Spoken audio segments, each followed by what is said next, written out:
Hello viewers, welcome to my channel AP kitchen. आज के আমরা বানাবো ক্যাঁঠালের দানা দিয়ে কলমি শাকের চচ্চড়ি। এটা খুবই সহজ রেসিপি। এই রেসিপিটা হতে বেশিক্ষণ সময়ও লাগে না। আমি এক আটি কলমি শাক নিয়েছি।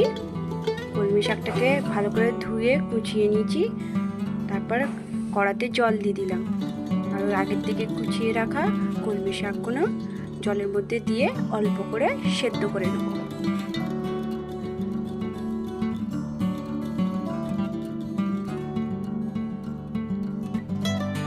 কলমি শাকটাকে অল্প সেদ্ধ করে নিলাম। কলমি শাকটা হয়ে গেছে। এবার কলমি শাকটাকে জল ঝাড়ার জন্য নামিয়ে নেব।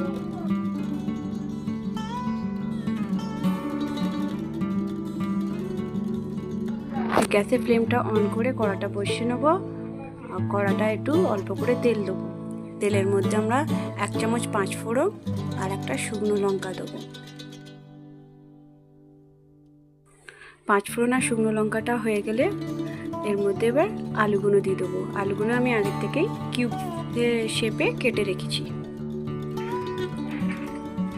আলুগুলো ব্রাউন হওয়া অবধি ভাজবো। আলুগুলো ব্রাউন হয়ে ভাজা হয়ে গেছে। এবার আমি ক্যাঁঠাল দানাগুলো অ্যাড করে দেবো। ক্যাঁঠাল দানাগুলো আমি সরু সরু করে লম্বা করে আগের দিন কেটে রেখেছিলাম। দানা আর আলুগুলোকে একটু ভালোভাবে ভেজে নেব।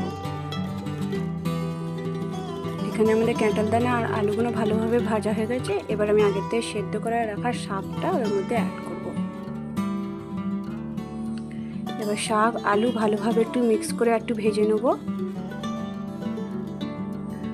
আমাদের শাক দিয়ে আলু ক্যাঁঠাল ভালোভাবে ভাজা হয়ে গেছে। এবার এক এক করে মশলা অ্যাড করবো। একটু দিলাম হলুদ, জিরে গুঁড়ো আর ধনে গুঁড়ো আর স্বাদ অনুযায়ী নুন দিয়ে একটু ভালো করে মিক্স করে নেব। মিক্স করে নিয়ে এবার এর মধ্যে অল্প পরিমাণে জল দেবো, কেন আমাদের শাকও অল্প সেদ্ধ হয়ে আছে আর আলুগুলোকেও ভালো করে সেদ্ধ করতে হবে।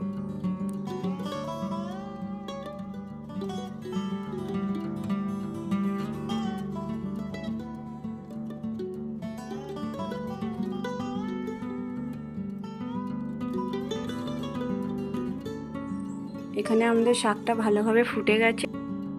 সাহায্যে দেখে নিচ্ছি আমরা আলু আর ক্যাঁঠাল দানাগুলো সেদ্ধ হয়ে গেছে।